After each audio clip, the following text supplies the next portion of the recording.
Please like, comment, share, and subscribe to my channel. Le Canada et les États-Unis. President Trump and I met today as leaders of two sovereign independent nations. And I want to thank the President and the members of his cabinet that attended for welcoming me and my colleagues to the White House and for our very constructive discussions. I conveyed to the President today what our countries have long proven to be true, that Canada and the United States are stronger when we work together. We can get a better deal for our workers. We can create more opportunities for our businesses. We can build stronger economies across North America when we work together.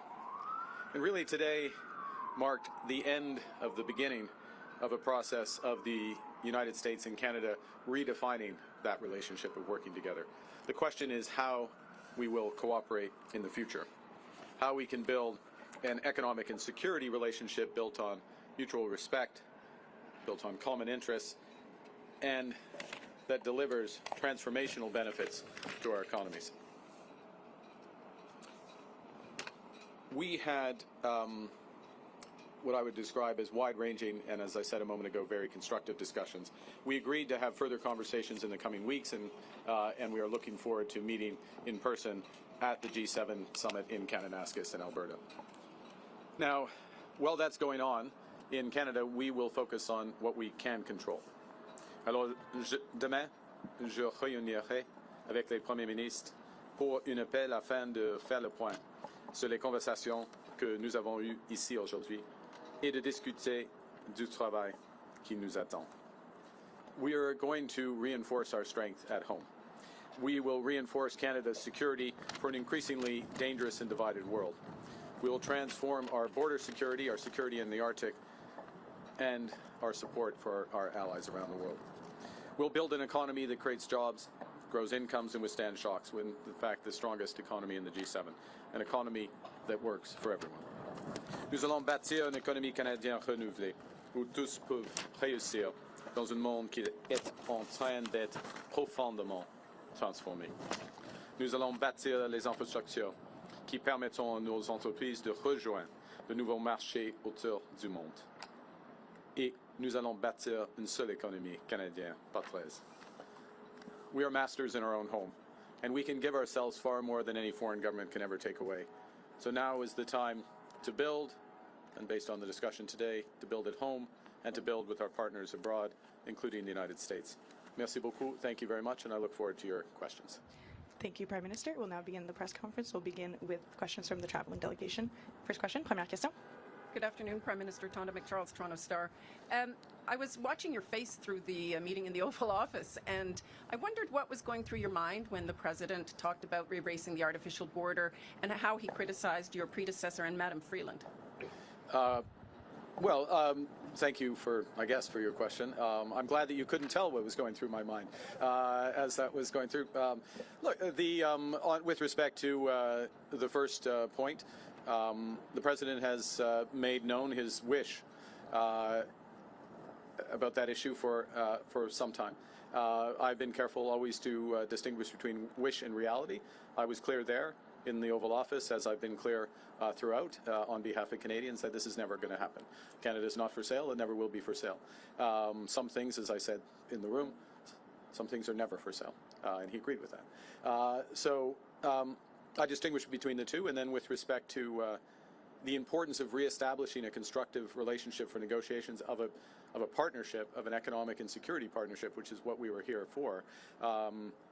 I look forward, not back, and I think we established a good basis today. What gives you, specifically, any indication that the President is willing to renegotiate a new trade deal with you and drop tariffs? Apart from the fact that he said that he is willing to have that negotiation, I think that's the main thing. That doesn't presuppose the outcome of the negotiation. As I've emphasized, it's a complex negotiation. There'll be zigs and zags, difficult aspects to it, but the prospect is there. We discussed it in more detail, and as I said a moment ago, we'll be following up both between officials, but also he and I in the coming weeks. Thank you. Bon, sorry. Thank you. Thank you. Bonjour, Monsieur Carney. Bonjour, Madame. Avec quoi ressortez-vous concrètement de cette rencontre avec Monsieur Trump? Ouais, nous avons eu une discussion à travers des sujets géopolitiques et des sujets et des enjeux qui impliquent les relations commerciales du Canada et des États-Unis. Nous avons une trajet concrète. Nous avons eu un échange des perspectives en ce qui concerne les tarifs, les objectifs stratégiques des États-Unis, les objectifs stratégiques du Canada. Et il y a plusieurs enjeux sur lesquels on peut avancer les discussions. Alors, il y a un plan qui existe et une volonté qui existe entre les deux pays d'avancer les discussions. Mais il n'y a pas de décision sur n'importe quel tarif aujourd'hui. Quand il a été question, quand on a posé la question à M. Trump sur les tarifs, s'il avait l'intention, si vous pouviez faire quelque chose pour les lever, pour les supprimer, il a dit non. Comment est-ce que vous l'interprétez? Ce n'était pas une surprise pour moi. Pas du tout. Non, pas du tout. Parce c'est une situation très complexe. Hein. Il y a plusieurs tarifs. Il y a des liens entre les initiatives américaines. Il y a un monde qui est plus dangereux et divisé. Et il y a des liens entre nos relations sécuritaires et nos relations économiques. Alors, il n'y a pas une initiative canadienne qui peut changer cette situation. C'est la raison pour laquelle il faut avoir des discussions globales. Ce que je voulais dire, c'est qu'il faut s'attendre encore à ce que plusieurs mois, dans les prochains mois, ça reste. Là. On verra. Non, on verra. On verra combien de temps ça va prendre.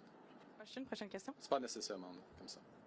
Hi, Prime Minister. Joanna Smith from The Logic. At one point during the meeting in the Oval Office, the President, when talking about the tariffs and talking about a deal, also made very clear that when it comes to autos, his goal is to have car makers make them in the U.S. and for the tariffs to not make any economical sense to be made in Canada anymore. Do you anticipate lifting tariffs on autos at any point? And what did you tell him in the room about that topic?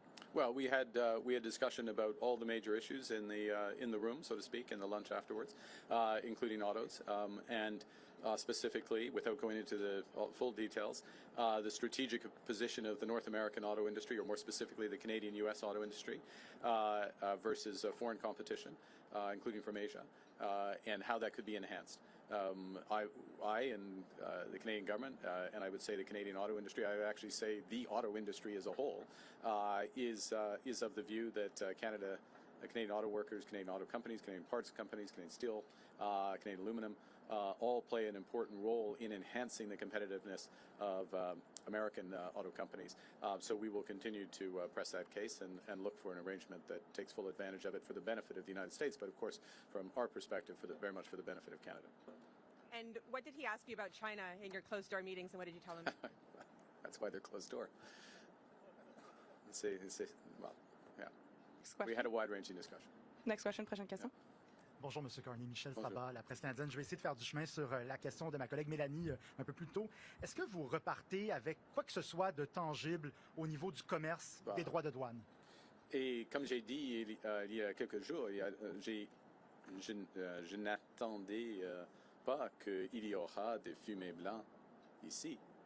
OK? Parce que ce sont des négociations, comme je viens de dire, très complexes. Il y a beaucoup d'aspects. Mais on a fait de progrès. Nous avons eu des échanges très compréhensifs, très tangibles. Et il y aura des réunions entre les ministres et les fonctionnaires. Et puis, entre lui et moi, Monsieur le Président, et moi, sur l'appel, et en Alberta au mi-juin. Alors, on a fait de progrès, mais toujours dans les négociations commerciales, n'importe quelle négociation commerciale, il y a un processus et le fin. Et pas nécessairement de progrès qui est apparent pendant les négociations. Ça, c'est la vie des négociations. Okay? Parlant de In English, to summarize, look, in a negotiation, you don't get like little elements of it. You get an end to a negotiation. We're having a very complex negotiation about a wide range of issues. And it's, as I said before I came here, I wouldn't have expected white smoke coming out of this meeting. That was not my expectation, because of the nature of the negotiation. So you don't expect to have specific progress as things move along. even when you're making progress, because it's a global. That's why it's a global negotiation. Parlant de l'Alberta, que pensez-vous de l'idée de Daniel Smith d'encourager la tenue d'un référendum sur la souveraineté de l'Alberta? Le Canada est plus fort que quand nous travaillons ensemble comme Canadiens et Canadiens. Et je suis albertain. Et je crois fièrement en Canada. Alors, on peut poser la question, mais pour moi, la réponse est claire. Canada's stronger when we work together. As an Albertan, I firmly believe that. You can always ask a question, but I know what I would respond clearly. Prochaine question, next question. Bonjour, M. Carney, Olivier Ferrand-Boissé de TVA. Est-ce que M. Trump vous a convaincu qu'il voulait bel et bien renégocier l'accord de libre-échange? Parce que ça semblait pas clair dans le bureau avant tout à l'heure. C'est clair. Oui. Ouais. Plusieurs reprises que... C'est clair qu'il y aura... Ouais. Nous avons commencé la renégociation de nos relations commerciales, y compris la laine. OK? Vous aviez dit à plusieurs reprises que, selon vous, M. Trump voulait nous briser pour nous posséder. Est-ce que c'est encore votre lecture de ses intentions après votre rencontre d'aujourd'hui? Je crois qu'il... Nous sommes forts. Et le Canada devient de plus en plus fort, jour après jour, semaine après semaine, avec le nouveau gouvernement. Alors, il va être déçu de cette idée. Prochaine question. Next question. Good afternoon, Prime Minister. JP Tasker, CBC News. How are you? I'm well, thank you, JP. Good. How are you? I'm good. Good. Do you feel better or worse about Canada-U.S. relations after meeting with the President today? Look, it was a very constructive meeting. I feel better about the relations in the sense of, in many respects, one, the posture, if I can put it that way, or the positioning the President took towards us. Secondly, the breadth of discussion and how concrete the discussions were. These are the discussions you have when you're looking to find solutions as opposed to laying down terms, if you will. So feel better about that. And I would add one other thing, which maybe isn't as obvious, so I should say it, which is that we also discussed a number of issues globally, geostrategically, if I can put it that way, where we have common interests, common concerns, and that, of course, is a sign of a broader and very healthy, or a healthy relationship. Look, we have, JP, we have a lot more work to do. I'm not trying to suggest, at any respect, that we can have one meeting and everything's changed. But now we are engaged, and very fully engaged. Good afternoon, Prime Minister. Ashley Burke, CBC News. What specifically did you say to President Trump about lifting tariffs on Canada? And based on your conversations, what do you think it would take to get those tariffs lifted, and how long could it take? Well, I can't answer the second part of your question because we don't make that decision. But certainly press the case in a number of areas where we think the tariffs should be lifted. And specifically, I'll give an example with respect to the scourge of fentanyl and the efforts, the considerable efforts that have been made at our border and behind the border in terms of raids as well.